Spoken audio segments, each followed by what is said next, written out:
Good morning. I am Fred Durrenberg, and I portray a frontier surveyor called John Ira Park. I call him that because from three gentlemen I have stolen or taken stories to use as my own. And I thank them, and I hope I do them justice. I am Captain John Ira Park. And since I was a young man, as you can see, I'm not that any longer, I have been surveying. Which probably leaves you with the question, what is a surveyor? Well, it's a real simple job, really. We measure land. And you might ask then, why? Well, that's a good question, because there's a marked difference between we Europeans who look at land. This and that is your land, this and that is my land. But when we first came out here, there were people here that had not the slightest concept of individual land ownership. And we moved in. In the late 1830s, the northern part of Illinois and the southern part of the territory of Michigan was a hotbed of surveying activity. Those records stand to your time. Now, the tools of the trade are quite simple. I'll go through them quickly and then into more detail. The simplest job on the crew was the flagman. His job was this: make sure this is vertical, and gave us a target for the chaining crew using a set of pins, chaining pins, we'll get to that, aimed by me standing here with a compass on top of what's called the Jacob staff. And to this day, nobody knows exactly how it got its name, but it's interesting in that it is much lighter to use a Jacob staff, especially on a compass, than it is to use a tripod. One stick is compared to 3 sticks. This device is used for more advanced work. It's called a plane table. It kind of fills in the drawing. We'll get into that a little later too. One of the most important things, of course, the book. In this book is recorded everything we do. We set a corner, we set references to the corner, analyze what the area is, what it's good for. Farming, timber, in some cases, nothing. I ran across that when there was some surveying done near what's now Harvard. And that nice flat land, beautiful truck farm now, and was covered with 2 feet of water. It was surveyed late November 1837. And virtually every corner that was set, the comment was, good for nothing. Then drainage came along and everything changed. However, we're out here now. Get back to the time. The crew itself was, of course, consistent of the surveyor. Now go down in importance, the surveyor and the cook. If you don't have a good cook, you'll have a lousy crew. Then the chaining crew. They had a very important job. They not only had to keep track of measuring the lines, which is not so easy to do. We'll come to that. Considering this stretched out. Now this is iron. In the mornings, this chain is shorter than what it is in the afternoon. And we have to compensate for that. It would change a lot. The chain is a measurement also. 80 chains to the mile.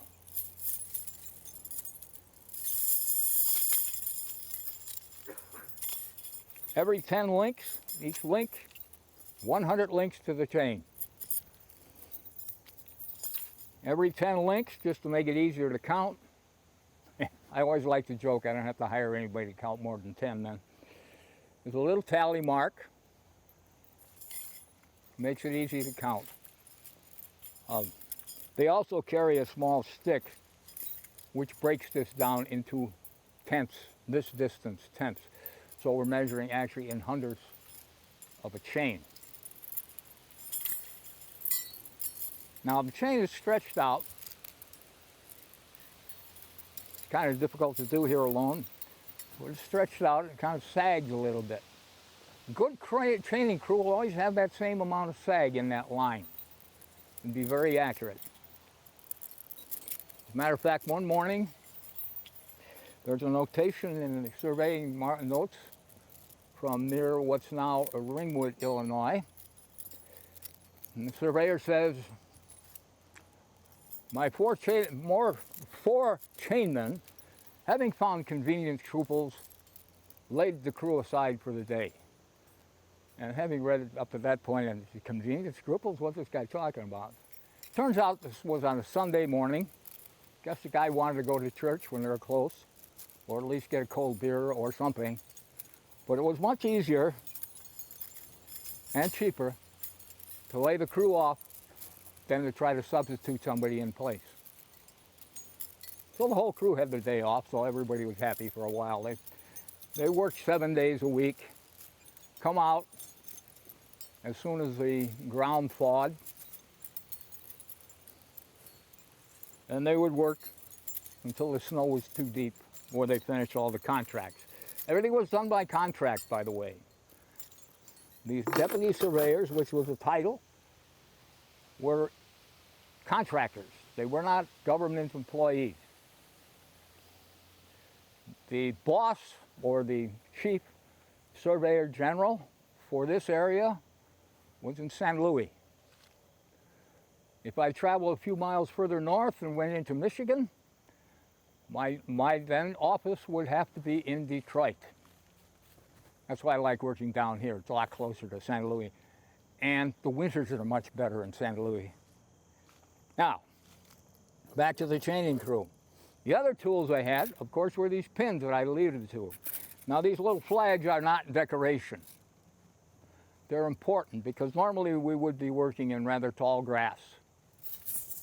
And you don't want to lose these things. It's not that it's any problem losing them, but the fact is they're hard to keep track of because they're all part of a counting system. Let me show you quickly how it works. On the ground, we start with 1 on the ground. That leaves me with, by Jove, it does 10 in the hand. 11 in the set is always confusing to people, but when you take 1 in the ground, this is where we start. Well, the chain is stretched out. Now you'll have to use your imagination. Stretch the chain out. Stick, stuck, stake was the cadence they would work in. Stick, stuck, stake.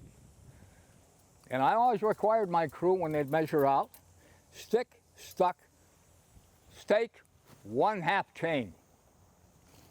And this one, next one, you see what I mean?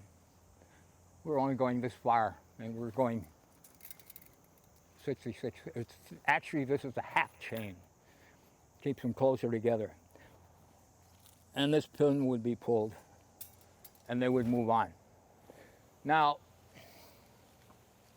there's sometimes problems as we go along. Let's pull that one. As the chaining crew goes on, the fourth chainman gives up chains, the hind chainman starts picking them up. Now, the biggest problem with the chaining crew is they're all generally young men wanting to get to be surveyors. Young men are fine, they're hard workers. You can put loads on them, and you can get them to work from sun up to sundown and beyond. But their attention span is very short. Matter of fact, it's almost non-existent. Oh my God, we lost count. Captain Park is going to be perturbed with us. Not to worry. This is the way it works. Einsteinman says, I've got 2 pins. That means we should have come 1 chain. Okay, how can we prove this? We have 10 pins going. We won't count that one. Take 2 out.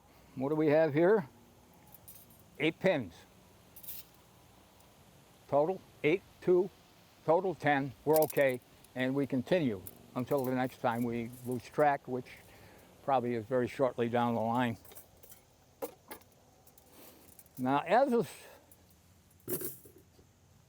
surveyor would come along, he would note on the corners what is there, like I alluded to, and there would be another crew member, kind of a utility person or 2, that would come along and set a post. In this country, it would be wood. In some areas, it would be stones chiseled on with markings. But here it would be wood. And unfortunately, I don't have an example of one here. But they were square. And there would be the 4 points would be facing in the 4 cardinal directions.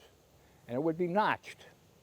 And this would tell you how many miles that section corner would be to the nearest township line in each direction. So you could locate that thing. It would also be mounded up. There would be dig outs, holes. Once you have this thing in place, a prairie fire could come along, which were fairly frequently out here, and burn the post off. And you could still locate that corner by the mounds surrounding it and a burned out stump. A very good system, really.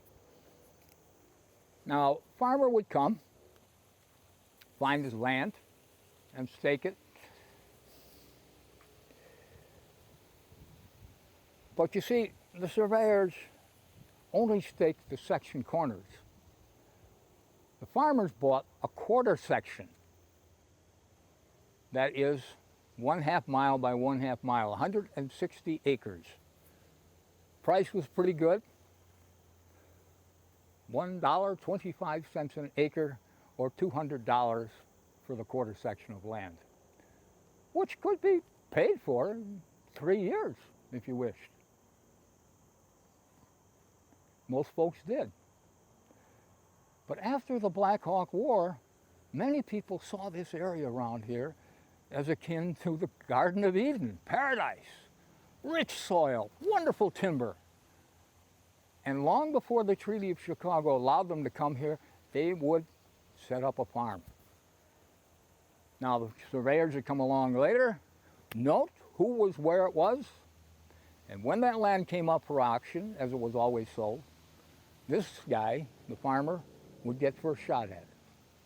If he come up with a bid, $1.25 an acre, he got it, boom, bang, off he went.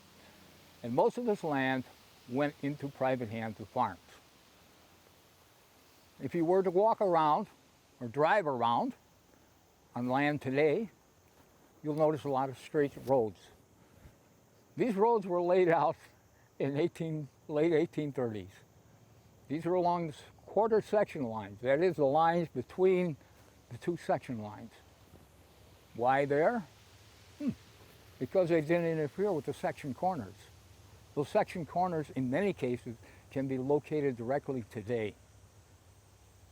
Once staked, once recorded, that's it.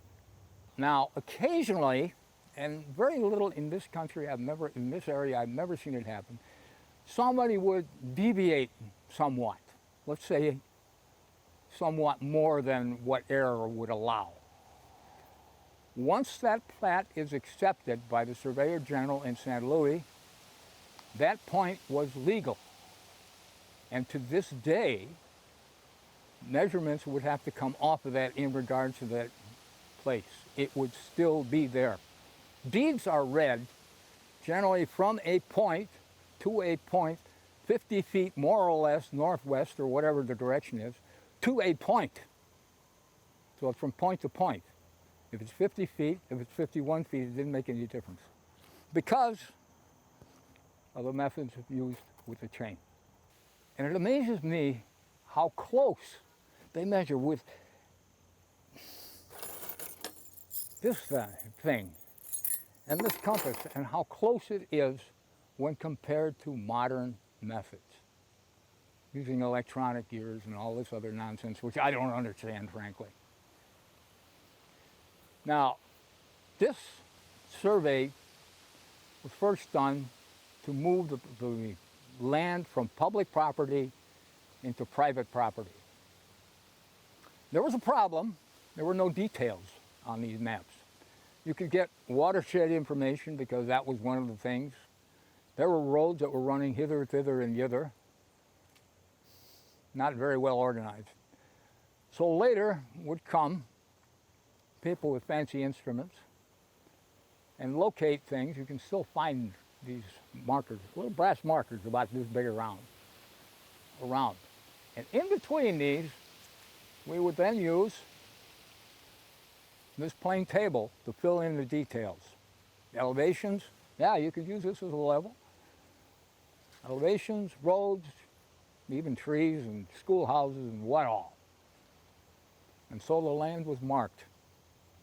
But the land had already been marked 1,000 years ago. I'd like to point out major roads in this area. Route 80, routes 12, 14, Green Bay Road, Route 41, are all Indian trails. They've been there at least 1,000 years, maybe more. Thank you.